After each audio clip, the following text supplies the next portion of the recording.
Did you know about this little known secret called the Uniform Commercial Code? A lot of people aren't talking about it, but it's very effective when it comes to actually being able to discharge your debt, leveraging consumer laws, specifically when you want to discharge debts on the public side and on the private side. But hey, let me tell you a little quick story real quick. So let me tell you a quick story on how we were actually driving down the road and how now when I think back on it, on how this still relates to, our topic on how to be able to escape the matrix, right? But yeah, we were driving down the road. I was actually in the passenger seat and my niece was actually the one driving. And I remember just like yesterday too. One is because, I'll share that with you, but we were driving and this car didn't look in its blind spot, basically. So it wanted to come over and it basically hit us. And it was one of those things where I would remember just like, I was like looking, it's one of those things where you're like, man, that car looked like it's gonna come over here. It looked like it's changing lanes. And then before I could even tell my niece or anything, it just kind of happened so quickly, because they wasn't looking, and it caused enough damage to where it tore up her front fender a little bit. And for us to have to, pull over to assess the situation. So that's what we did. But here's a couple of key things I wanted to have you understand from the takeaway that as I look back on it, it's very interesting on how everything relates to escaping the matrix in commerce. So the typical accident, we wanted to get the information, but the first thing we actually did was call the police.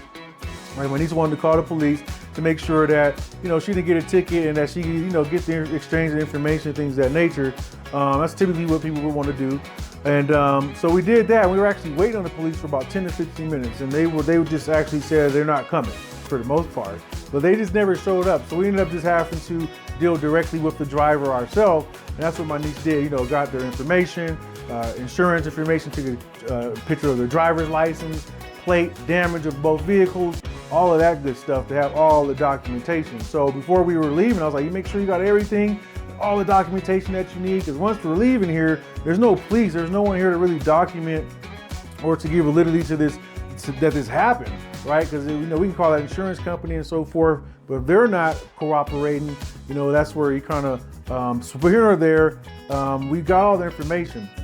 I want to say, long story short, is after we actually got a lawyer though too as well to make sure that we didn't miss anything. And that lawyer, one of the first things that they asked us to do is you file a report, right? So we were like, no, they're like, you need to file a report. We were like, we tried, but they didn't come. Like, you still need to file a report. So that way you have that this incident actually happened regardless, So, and with that being said, you go get checked out. We both were looking at each other like, no, you're like, you need to go get checked out because you don't know if you have any injuries and things of this nature. So that was like, okay, that makes a lot of sense. We also didn't know it at the time. It's also about covering your rights and making sure that you did the due diligence. So that way, from it's really, the rights perspective, but also doing the due diligence to be able to get paid is what he was also making sure he was doing. He was doing the check mark things to get paid. Didn't know it at the time. But long story short, we ended up doing all the due diligence, did what the lawyer said, ended up actually having to get a little bit of therapy and so forth, take care of that neck that, had a little bit of that whiplash and so forth, right? But what I've ended up noticing and realizing is that everything is tapped into a transaction. Everything is really tapped into learning on how to escape the matrix. Everything is really about understanding your rights. That's really what that lawyer was really doing.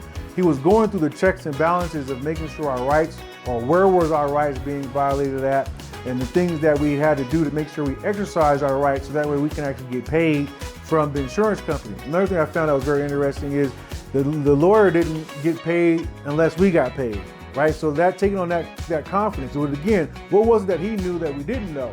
It was literally on where our rights were being violated, on how to exercise those, and also on how to get remedy for the rights for being protected from, having insurance and things of this nature. So I thought it was very key to understand this. When we're dealing with big corporations, that's why we're excited about teaching about how escape the matrix and understanding more about dealing with big corporations and things of that nature. It's because we're all being violated at some fashion of another. We just don't know about it.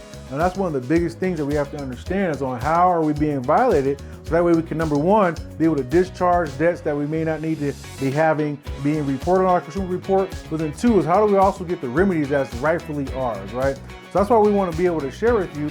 So hopefully you're able to get some value with this. And I want to extend an invite to you. You can understand a little bit more on the in-depth on how we share that on our next upcoming masterclass. If you got value from that video, I want to invite you into our next Escape the Matrix live masterclass, where we're going to be sharing with you on how the live birth certificate actually functions and how to leverage the administrative process to discharge any debt, whether it be student loans, mortgages, credit cards. It doesn't even really matter what the type of debt is, it can be discharged with this administrative process. So if you want to learn more about that, click the link right below this video or in the description and go ahead and join our wait list right now. And if the doors are open, go ahead and get registered right now for our next upcoming live Escape the Matrix Masterclass. I look forward to seeing you in the next class.